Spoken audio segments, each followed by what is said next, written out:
Este fin de semana, evidentemente, entre el deporte, la política, los medios internacionales, pero le vamos a dar espacio a algo que pasa todos los años y que es fundamental en la cultura pop mundial, que es la 98 edición de los premios Oscar. Ayer se entregaron los premios, de los famosos premios de la Academia, y para hablar de ello, para hablar de los Oscar y de los ganadores en las películas, en los cortometrajes, en los actores, la invitamos a Georgina Mesiano. Georgina Mesiano es productora audiovisual argentina, es egresada del Centro de Investigación Experimental de Cine y Video y también del Centro de Investigación Cinematográfica.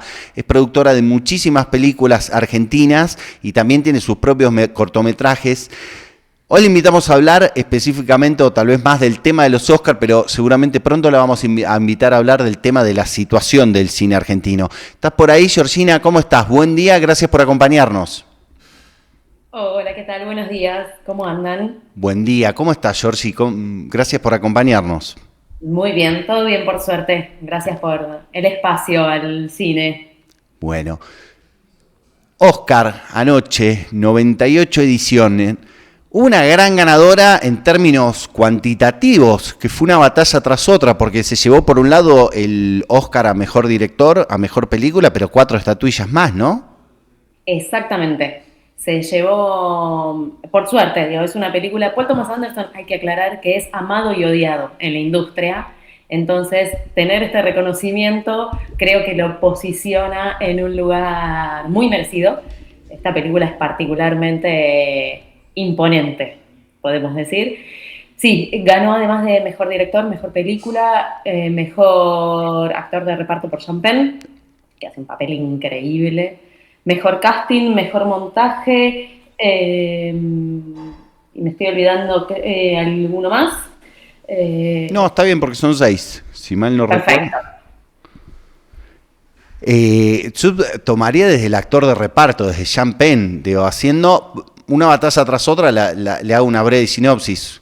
Un grupo de revolucionarios en Estados Unidos luchando contra la discriminación en diferentes momentos de un futuro distópico, y Sean Penn haciendo de un agente de inmigración militar obsesionado con una de estas revolucionarias y obsesionado por pertenecer a estas élites globales medio fantásticas que existen para perseguir la pureza racial en los Estados Unidos, ¿no? Exactamente, y no es menor que una de las protagonistas con quien se obsesiona es una mujer negra, y él no vamos a contar mucho porque vayan a verla si pueden, pero él se obsesiona con esa mujer desde un lugar entre, bueno, un poco sexual, pero a la vez de dominación, y no vamos a decir quién domina a quién en esa relación, pero sí hace un papel increíble. Yo creo que uno de los mejores de su carrera, porque tiene una transformación psicológica, pero también física, el personaje, que lo pone en un lugar muy destacado. Yo, si me preguntás, para mí es más que actor de reparto, creo que debería ser casi un protagónico, porque es básicamente que va moviendo la trama de la película, Exactamente. gracias a su obsesión. Después hablaremos del ganador a mejor protagonista masculino, pero bueno, en el caso de una batalla tras otra era Leonardo DiCaprio en una mezcla de revolucionario fundido, vencido, Sí, donde el pasado lo vuelve a encontrar, digo, él muy, muy paranoico sobre cosas que habían pasado en el pasado, pero él continúa, la lucha lo vuelve a buscar nuevamente. sí, aunque él se quiere escapar, lo persigue. Ahí te hago una pregunta. Vos decías, Thomas Anderson, muy amado, amado y criticado en la academia y en el mundo del cine. Él tiene otra gran película también, que es Petróleo Sangriento, del año 2007. Yendo y Exacto. viniendo siempre entre los dilemas éticos, morales de Estados Unidos, como en este caso la inmigración en una batalla tras otra. ¿Por qué crees? Uh-huh. Digo, ¿esto está vinculado solo a sus posiciones políticas, a lo que retrata en términos de cine, o a su cine en términos estéticos y narrativos? Ambos, ambos. Yo creo que su cine habla de cosas que incomodan. Entonces, hay mucha gente que no le gusta ver en la pantalla situaciones que exponen la realidad. Bueno, en este caso, la de Una batalla tras otra, habla de la inmigración y de cómo son expulsados. Prácticamente es un retrato del presente de lo que está pasando en Estados Unidos. Él lo hizo bastante tiempo antes, pero este grupo ICE que va y saca gente de su casa y la mete casi en un campo de concentración, eso es muy incómodo para ciertas personas con poder además.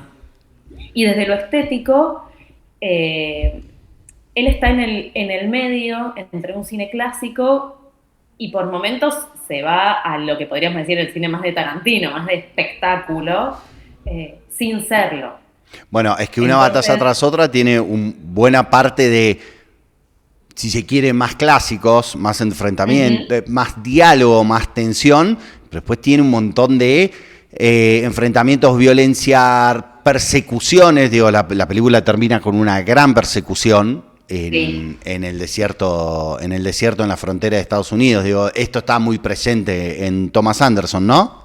Exacto, sí, que aprovecho y les cuento una cosita que es muy linda, que esa escena, la del desierto, donde tienen esas como las cuchillas, que va y viene el auto, llegaron un poco de casualidad. En realidad el asistente de dirección y el jefe de locaciones estaban yendo a otro lugar para ver unas locaciones y le dicen a Paul Thomas Anderson, mirá este lugar que está buenísimo, y él estaba un poco entremareado y un poco hinchado de ir a ese lugar. Y cuando estaba ahí, dijo, este es el lugar para filmar, y agradeció mucho al equipo que le insistió ir a verlo, porque esa escena de esa persecución no hubiese sido lo mismo sin esa...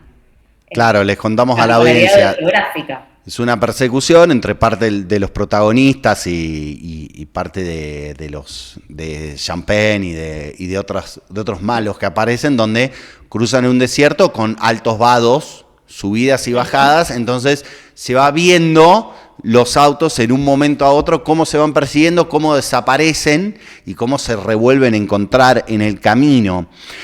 Te llevo, antes de hablar, si querés, de los actores principales o de los protagonistas elegidos, a la mejor película internacional, que fue Valor Sentimental, una noruega, ¿no? ¿De qué te trata esta película? Porque el año pasado habíamos tenido una brasilera, Aún están ahí, y hoy teníamos otra, que era Los Agentes Secretos, si mal no me acuerdo, brasilera, que compitió, pero bueno, en este caso una película nórdica como mejor película internacional. Exactamente. Esta es la quinta película de Joachim Trier, el director noruego. Y esta película habla particularmente, o sea, no les quiero spoilear, pero habla de un vínculo muy difícil entre un padre artista, justamente director de cine y escritor, bastante ególatra y no podemos decir abandónico porque no lo es, pero un vínculo muy difícil. Un padre centrado en su propia vida. Exactamente, y en su propia obra. Obsesionado, hablando de las obsesiones, con sus películas y poniendo por sobre todo su realización.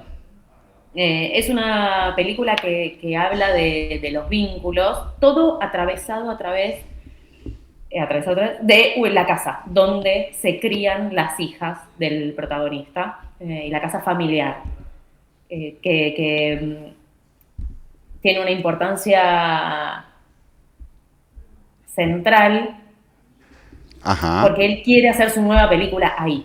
El padre quiere hacer su nueva película en él. Exactamente, quiere hacer su nueva película ahí, y es un guión basado en la historia de su propia familia, desde su madre hasta sus hijas, completamente personal, y expone toda su historia personal, pero a través de sus hijas, de su nieto, de su madre. Y ahí es donde es lo polémico de la película, porque él, con tal de hacer una película que lo vuelva a poner en un lugar de reconocimiento, porque es lo que él siempre quiso, digamos, un ególatra, es capaz de exponer a su familia desde un lugar muy crudo para lograr ese reconocimiento. Bueno, esta la podemos encontrar en Movie, estas películas, porque Así que una batalla tras otra está en la N, si mal no recuerdo, en Netflix. Esta la podemos encontrar en Movie. En Movie. Y te llevo a a los pecadores porque Michael B. Jordan se llevó el premio a mejor actor por esta película Sinners. Sí, exactamente. Sí, me parece que es muy merecido. Es una película muy potente y que también ganó, si no me equivoco, la DF, la directora de fotografía, una mujer. Y el mejor guión original con Ryan Coogler. Y el mejor guión original. Creo que más que merecido en esta oportunidad. Bien, perfecto. Y con respecto a Hammett y Jessie Buckley en mejor actriz protagónico. Sí. Exactamente, esta no la vi, así que no puedo decir cosas que no vi, pero es una actriz con trayectoria y también más que merecido el espacio y el reconocimiento. Y que creo que lo que tuvo esta edición de los Oscars, para destacar, en contraposición de algunas otras, es que se empezaron a dar lugares a otros actores. No vimos las mismas caras, ¿no? Como una renovación generacional. Sí. Y no solo generacional, sino también como otras voces. Siento que quienes por ahí subían al escenario podían decir algunas otras cosas. Bueno, eso sí es más típico de la posición, si se quiere, de la producción y de lo que es el mundo artístico de Hollywood, que habitualmente son más woke, diría Donald Trump y la derecha, y hay un discurso del actor británico que ahora no me sale el nombre diciendo, bueno, dice, nosotros este año en Inglaterra no tenemos ninguna película nominada, pero nuestros pedófilos los metimos presos. Sí, es de Ricky Gervais. Exactamente. Te llevo una pregunta, a ver cómo es tu lectura, porque digo, vos sos una productora ejecutiva, has realizado tu cortometraje, pero estás en la cocina de hacer un contenido audiovisual, sea una película, una serie. Cuando se habla de los otros rubros, de los técnicos, de la banda sonora, del casting, de la puesta en escena, digo, los denominados, no tanto el guión, pero la fotografía. ¿Cómo se construye? ¿Cómo se valora esto en una película? Porque recién vos hablabas del tema de las locaciones en una batalla tras de otra. Cuando se construye un producto audiovisual, sea una película o sea una serie, ¿qué está pensando una cabecita de una productora para apoyar la narración? Mira, es muy amplio el rol de la productora porque tenemos que encontrar, de la mano de quien dirija, del director o de la directora, tenemos que encontrar esas personas que puedan contar esa historia como quiere el director, como quiere la producción también, con su propia mirada, y que se haga equipo, porque muchas veces es traducir las ideas, ¿no? El director o la directora tiene algo, está escrito el guión y en el guión hay referencias y está muy claro qué se quiere contar, pero no deja de ser un texto. Ese texto hay que pasarlo a pantalla, y para que se pueda pasar a pantalla hay que tener los recursos y la capacidad para traducir lo que se quiere. Desde, por ejemplo, conseguir los recursos económicos para poder darle los equipos que se quiere. Un ejemplo muy sencillo: se quiere filmar con una estética vintage, entonces el director de fotografía quiere usar unos lentes para la cámara, y unos lentes que son difíciles de conseguir, pero dan una estética particular, porque hoy en día en postproducción se pueden modificar muchas cosas, pero hay, desde donde uno parte, es lo más importante. Entonces, desde conseguir los recursos económicos hasta poder discernir cuándo hay caprichos y cuándo hay certezas, es muy complejo. Claro, y ahí te vuelvo, estamos con Georgina Mesiano, productora de cine. Muchas gracias por acompañarnos en esta mañana de Punto Uno. La nominada y una de las ganadoras a Mejor Diseño de Producción, Mejor Diseño de Vestuario y Mejor Maquillaje y Peinado en estas categorías técnicas, fue Frankenstein, que está en Netflix. Pero también una readaptación de un libro clásico de Shelby. ¿Cómo viste, o si la pudiste ver, a Benicio del Toro como director? Y Cuando dicen, bueno, ganó la mejor producción, tal vez, ¿por qué ganó la mejor producción esta película? ¿Qué valorás? Bueno, en esos casos lo que se destaca es la variedad que se tiene dentro de un género, ¿no? Porque uno puede ver la cantidad de de vestuarios. Es una película de época, ¿no? Claro. Pero es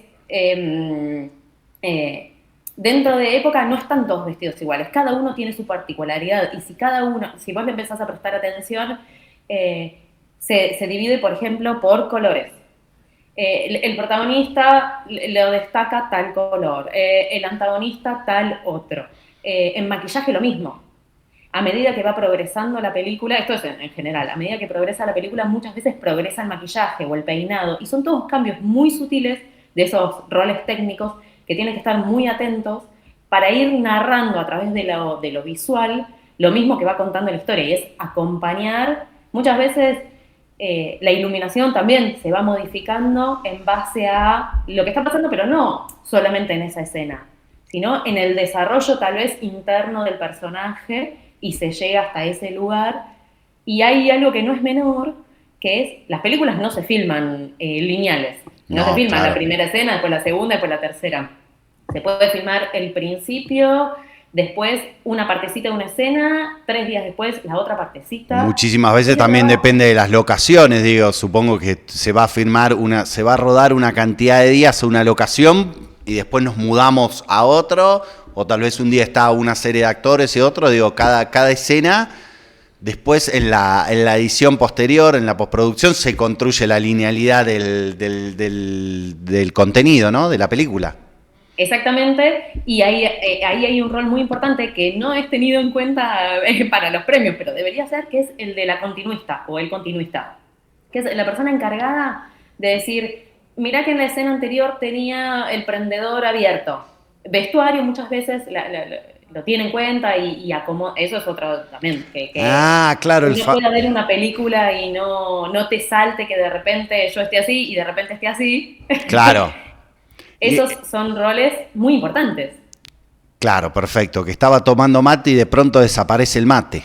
Exacto, que a veces pasa por 1000 cosas, pero ese rol es importante porque, como ya te digo, no se filma lineal. Hay que estar muy atento. Y ahí también los roles técnicos tienen que estar muy atentos porque cambian una cosa a otra, y uno cuando ve la película no te das cuenta de eso.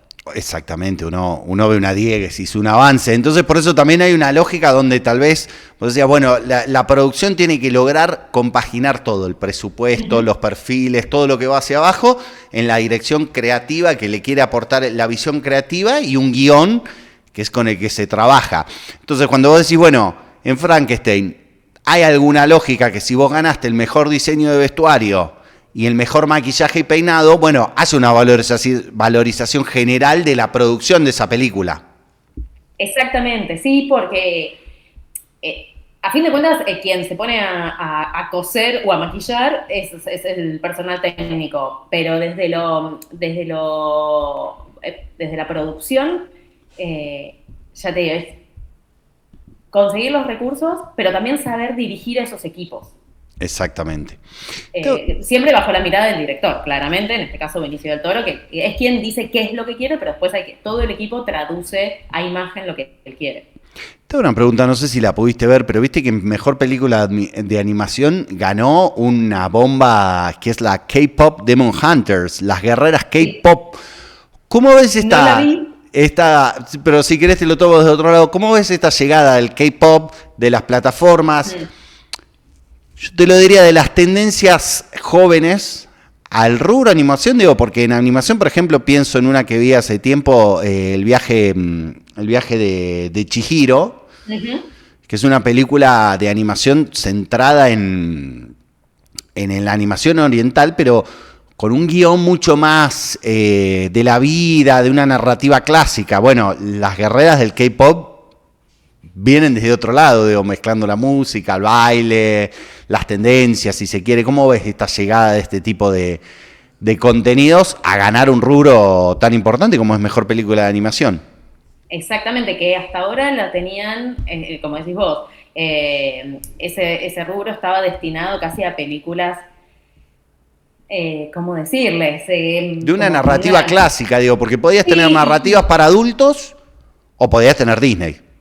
Exactamente, y como casi, te digo, aprobadas por un sistema, y te digo que lo de las guerreras K-pop, además de ganar mejor película de animación, ganó mejor banda sonora, porque son un boom.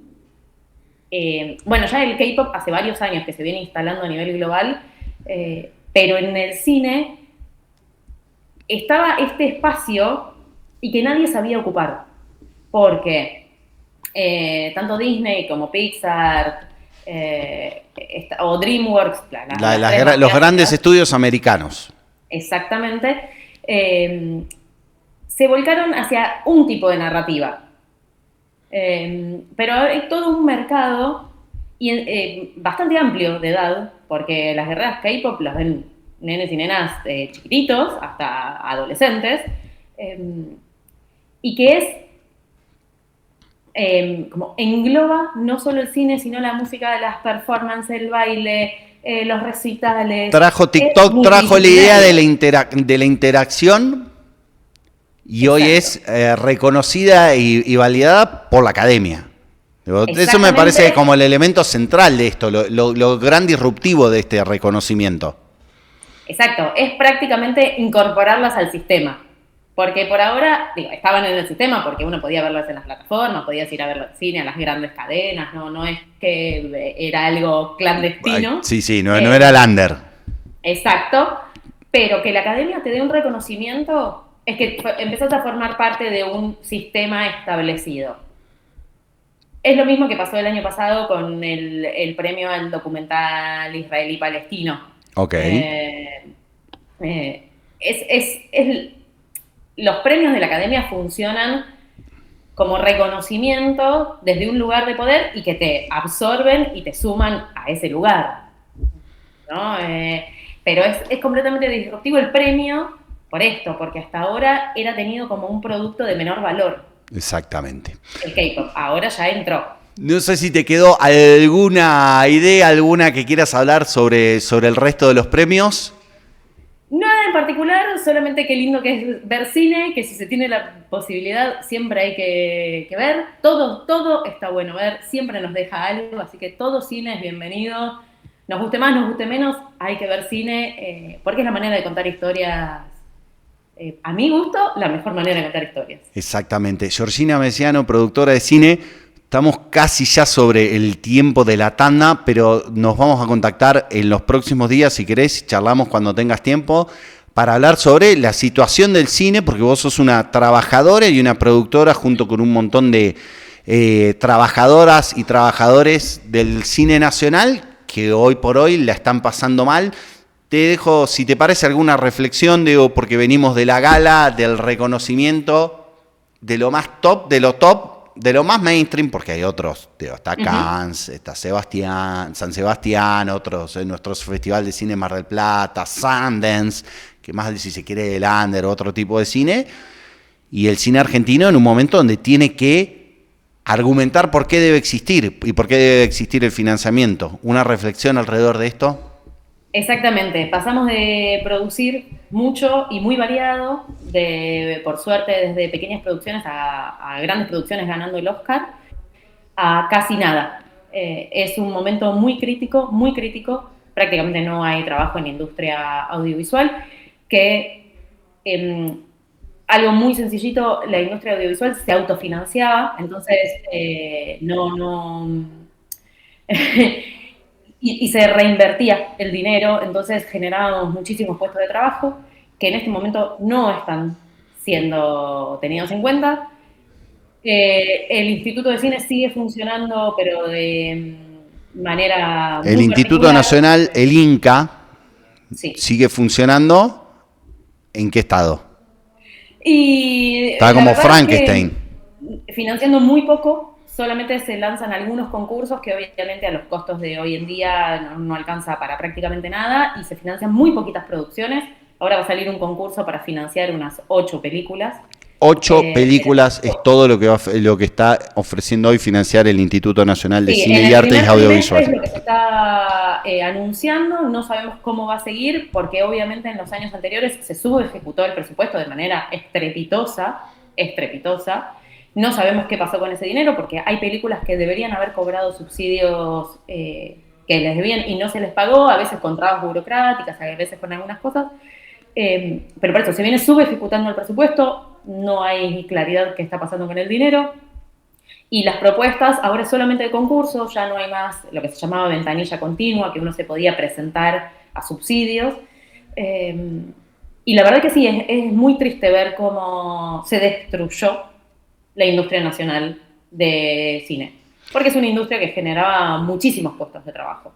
Generaba identidad, generaba trabajo, generaba más trabajo, porque eso también, digamos, fortalecía las capacidades en general de la industria audiovisual en la Argentina, claro, no solo del cine. Georgie, te agradezco un montón, son las 11:30, otro día, si querés la semana que viene o pronto, hablamos específicamente de la situación del cine y del contenido audiovisual argentino. Muchísimas gracias. Georgina Mesiano, productora de cine, contándonos la gala de los Oscar premiados. Nos vemos pronto. Actualizamos mientras le pedimos